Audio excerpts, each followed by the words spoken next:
Yes, guys, welcome back to the channel, and it's Brown Boy the Traveler, and today is a very different video. I'm going to be giving my opinion of which country is better, Ethiopia or Kenya. And this isn't a video to divide or to say I hate either country or I don't like either country, because that's not the case. I enjoyed my time in both countries. I spent approximately 3 weeks in Ethiopia and I spent a month in Kenya. So yeah, this is just my opinion and which things I thought were better in either country. And over either country gave me a different perspective and gave me a different feeling. So we're going to talk about it, about transport. Transport in Ethiopia was very difficult. Than transport in Nairobi, Kenya. And why the transport was very difficult in Ethiopia was down to it being the time. It had Ethiopian time. So when I would arrive, they would tell me a time. So the bus stations would tell me a time. They would say, listen, look, the bus is gonna leave at 5. It's gonna leave 5. No, it's gonna leave at 10. Sorry, it's gonna leave at 10. And I think 10 in Ethiopian time is 5 in the morning. So when I got there at 10, the guys told me the bus had already left in the morning. And that was one tricky thing. Yeah, and obviously getting around there, and when I was trying to go to certain places in the north, when I was there was a little bit of conflict in the Tigray region. I think things have calmed down now, but when I was there a few months back, there was a bit of trouble. So, like getting around transport in Ethiopia was very difficult due to it being a war, and if the only way you could get to the north was by plane, which then the prices skyrocketed the prices up because they would know that the only way people could travel was by plane, so the prices would go up more. So that was very difficult, the language barrier. So I think transport was better in Kenya, just for me because of my personal experience, because of the language barrier. And in Kenya they speak English, so I was able to move around a bit more. Yeah, with the prices of the transport was roughly kind of the same. It wasn't much out, probably $5 more in Ethiopia, or something. Yeah, so the transport wasn't too expensive in either country, but getting around was more easier in Kenya. But like talking about the transport in Kenya was, yeah, that was super easy. You had buses everywhere. There was places where you could go. Certain places in Nairobi, the city center, there was bus stations, and they were very organized. Not that the buses in Ethiopia wasn't organized. They just was a bit, a bit hard to go there, and language barrier and the time. So yeah, that's one thing in transport, moving around. The flights in Kenya, I didn't catch a flight in Kenya or Ethiopia, but when I checked, the flights in Kenya were cheaper. Domestic flights in either country was cheaper in Kenya. So, but I didn't fly domestic in either country. So yeah, if you wanted to go to the southern coast, in the coastline in Kenya to Mombasa, flights would range probably about $100, $80. So it was a little bit more cheaper in Kenya. But in Ethiopia, if you wanted to go to Tigray region, or if you wanted to go to Lalabela, yeah, you were looking about $89 just one way, and then sometimes it would be $250. So it was way expensive for domestically traveling in Ethiopia. So yeah.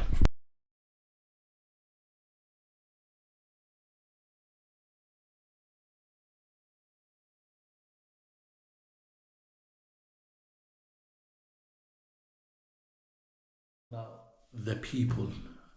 The people in both countries, the hospitalities in both countries were amazing. Um, but what I will say is the Ethiopian people are very reserved people. They're very shy. So when I mean they're shy, they won't just come up to you and speak to you. Some will and some won't. Majority of the women they will be more reserved.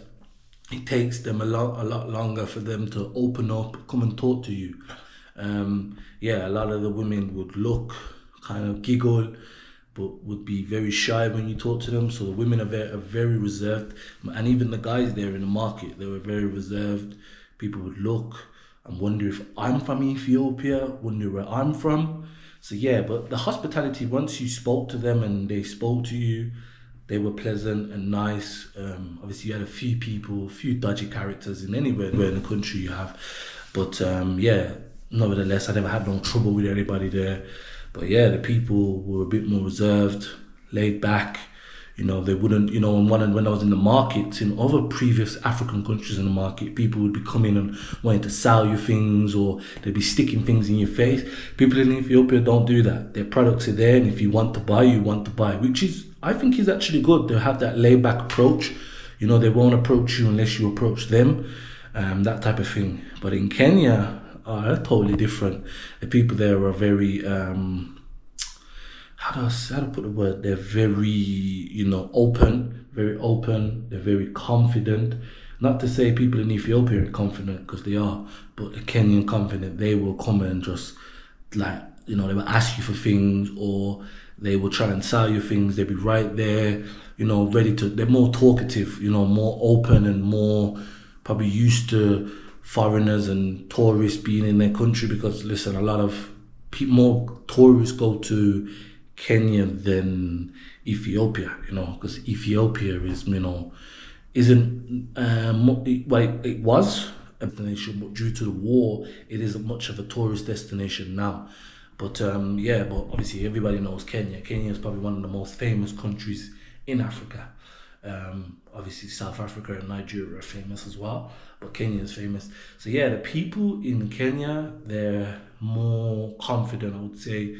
They will come and approach you and talk to you. The people in both are very nice people, and I think I would advise either people should visit either country, whether that's Ethiopia or Kenya. So yeah, I'd say that was it. Now we're going to talk about money.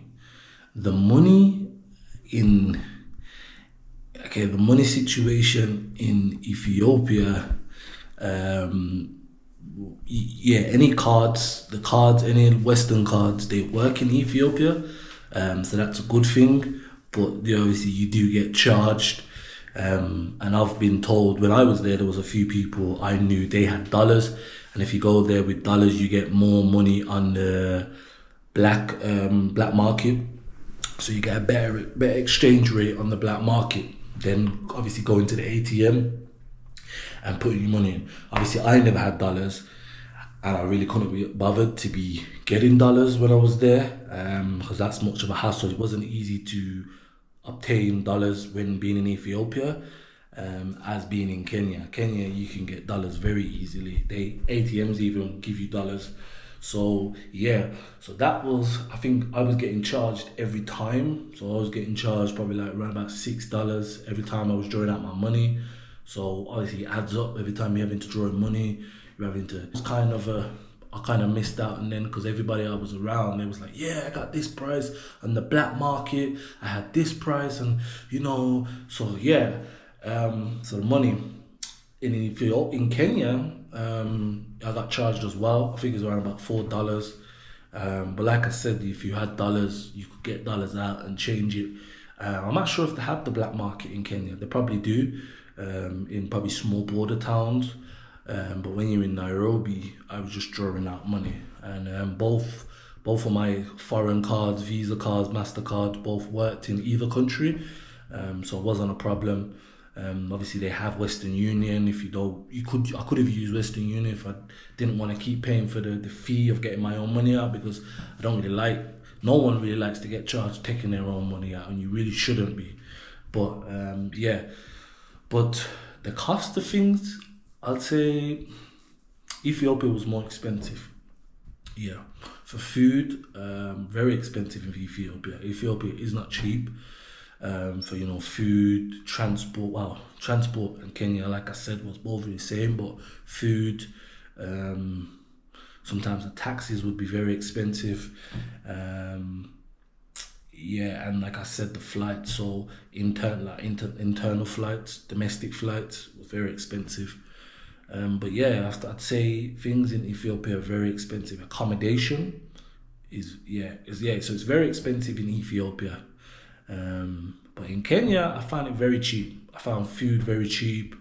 I found even in the touristy parts in Diani Beach in Mombasa, I found it even still cheaper than Addis Ababa and places like Shashamane and Hawassa where I was. Yeah, even though they're less touristy, it was still expensive there.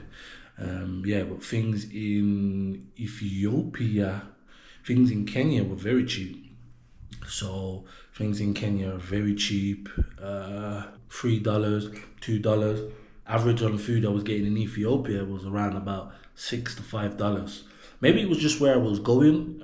I didn't really hook up with anybody local there for anyone to show me around. So I think if I do go back to Ethiopia and anybody's in the comment section, let me know and we will link up. And if you want to show me around, I'm more than happy for anyone to come and show me around, collab, whatever. I think that would make my experience there a little bit more better. But that's just my first opinion when I was there. I found Kenya more better and cheaper. Okay, accommodation. In Addis Ababa there's only one hostel. So yeah, accommodation in Addis Ababa is very expensive, but you have Airbnbs which are a bit more cheaper, and you can get them. But I didn't stay there. I just stayed in a hostel. Back then, I didn't have as much funds. Money was a bit low, and it was a hostel. I would recommend, obviously, if you I can't remember the name of the hostel now, but there is one hostel. So if you search it on Google or you download Hostel World, you'll probably find the name of the hostel. Accommodation in Kenya was way cheaper. I'm not sure if that's because it's more of a tourist country now.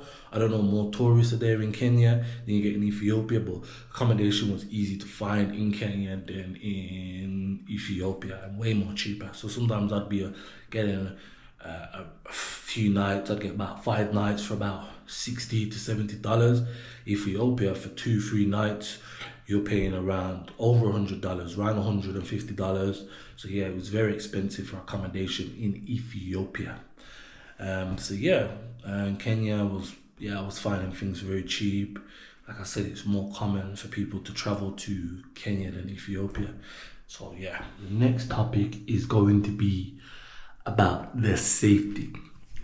Now, when I was in when I was in both countries, Ethiopia and Kenya, I had attempts of people wanting to steal things from me. I was at the hostel and there was this people outside the hostel that wanted to try and rob me, but the people in the hostel advised me that they're watching you to rob you. They were thinking to. I've had people as well when I was in Ethiopia had their stuff taken and robbed. There's a lot of pickpocketing, little petty theft, stuff like that. Obviously in Kenya, I had the video. Someone tried to take the stuff. So the safety on both levels is the same, really. I think they're both pretty much safe to walk around in the day. The night, I personally wouldn't walk around Addis Ababa at night. I don't really walk anywhere at night, to be honest, whether it's in America, England, anywhere, because I have no business walking at night. But walking in like River Road, downtown Nairobi, I didn't find that safe. People have their things taken, you know what I mean? So there's a lot of like little petty theft crimes, but other than that, I felt safe, and I think the countries are safe. And I'm not saying people shouldn't visit the country, because that's my experience. You may have a different experience, a better experience. You may think, oh, it's totally safe, and it is safe, but you have to have precautions. So I would say both countries are the same for safety. Yeah. So the next thing is the food. Okay, the food. What I can say about the Ethiopian food it's a very inquiring taste, a very unique taste. I will say that. You have to. It takes a bit of time to get used to injera. You know, some people love it, some people don't, and sometimes it grows on certain people. The first time, I think it just depends where you go and have it. You know, injera's cooked all over Ethiopia. You know, and yeah, that's the local bread. But I would say depends who's cooking it, and yeah. So when I've had it and the people who have cooked it, it was nice. Sometimes I've had it and I'm like, wow, that's a bit too strong.